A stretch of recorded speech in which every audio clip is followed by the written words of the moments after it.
Well, good morning, boys and girls. And what do we have here? So if some of you guys have been following some of the cars I've been posting on here, I traded in my Alfa Romeo Giulia Quattrofoglio last week for this bad boy. Camaro ZL1 1LE LT4, 650 horses and 650 pounds-foot of torque. Sheesh. I have had a Dodge Challenger Hellcat prior to my Alfa Romeo, and the Alfa Romeo was a fantastic car. But this beauty, black on black with red seat belts, I mean, she's a hot potato. But I enjoyed the Alfa Romeo, but again, prior to that, I had the Dodge Challenger Hellcat, and it was a great car, and I wanted to change it up a bit, and I got the Alfa, and the Alfa again was a great car, but as I started driving, I only had the car for about 4 months. I got it used, certified pre-owned. You can watch some of the other videos I've talked about the appreciation on the Alfa and why I pulled the trigger on getting the ZL1. And I decided to trade up. One of the main reasons was not because the Alfa wasn't a great car, but it's just, it didn't have enough power, guys. I got spoiled with the Hellcat. And I know that's hard to say, but it happens. You get into these type of high performance level cars and you get spoiled. This has that carbon fiber insert. Again, LT4 with the red seat belts. But what's special about this car, and I'm sure you guys, all of you guys have seen plenty of these cars. These have been on the market for a while already, to 2019. But what's special about this car and why I didn't get it when it first came out and why I went with the Hellcat, I probably would have never gotten the Alfa. But there's one big difference with this car that was a selling point for me. I live in Houston, Texas, and traffic here is a shit show. I mean, it really is. And for you guys who live in H-Town, you know exactly what I'm talking about. And your boy wasn't about to get a stick. It ain't gonna happen. I'm just telling you that right now. So what's the big difference with this car, as you guys have already probably guessed, if you know and you're an enthusiast about cars, is the inside. It has something very special. Can you see it? Can you see it? Well, let me show you.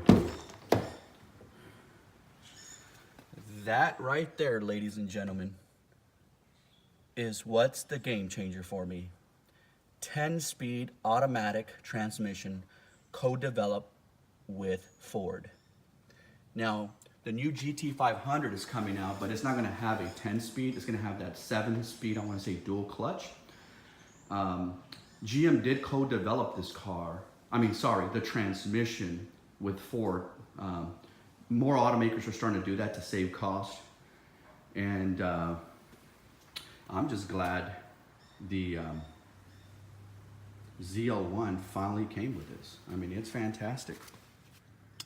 But there it is, boys and girls. Let me see, I just had it, so I won't have a cold start. I just dropped off my kids at school, which is another advantage of these cars, right? I mean, the back seats on these cars are really not usable, but on a pinch to drop off your kids at school, absolutely, it does work. So let's go ahead and turn her on, see how she sounds. Sheesh! Woo-wee! I said I got down. Again, nothing different from what you guys are familiar with. Full carbon fiber wing, which just looks fantastic. And you know, a lot of people don't like these rear lights on the new 2019 model. I love them. I think it looks fantastic. I don't like the front end of the 2019s, but on the ZL1, they kept it all the same, which is great. But I mean, look at that. How can you not like those lights? Doesn't make sense to me, right? Some people on the GM forum call those goggles, which I mean, I guess if you really look at them, they do look like somebody that's in a swimming pool using their goggles or something, so. But that's it, boys. I wanted to show you guys the car. I had already kind of expressed interest in this car when I had the Alpha, and I finally pulled the trigger. I got the car at Parkway Chevrolet here in Tomball, Texas, and I'm happy. She's a beauty, black on black. What I will tell you, when I was going into this car, just to finish up this video, I don't want to keep too much of you guys' time. We all live busy schedules, but this color, it's beautiful when it's clean, right? And it's a nightmare to keep clean. Yesterday I detailed the car and it took me about 2.5 hours. I did a full, you name it, right? The whole gambit of cleansing this car. What I haven't done yet, which I will next weekend, is clay bar the car and maybe buff some areas out. There are a couple of imperfections in the paint. GM is known to do this with these cars, so I'll do some paint corrections and so on and so forth. And then, I don't know if I'm gonna do the ceramic coating myself, or if I'm gonna just take it to a local shop here that does a good job and has excellent reviews. But that's it, guys. I wanted to show you guys the Camaro ZL1 2019 with that 10-speed automatic. Not a lot of reviews on the 10-speed.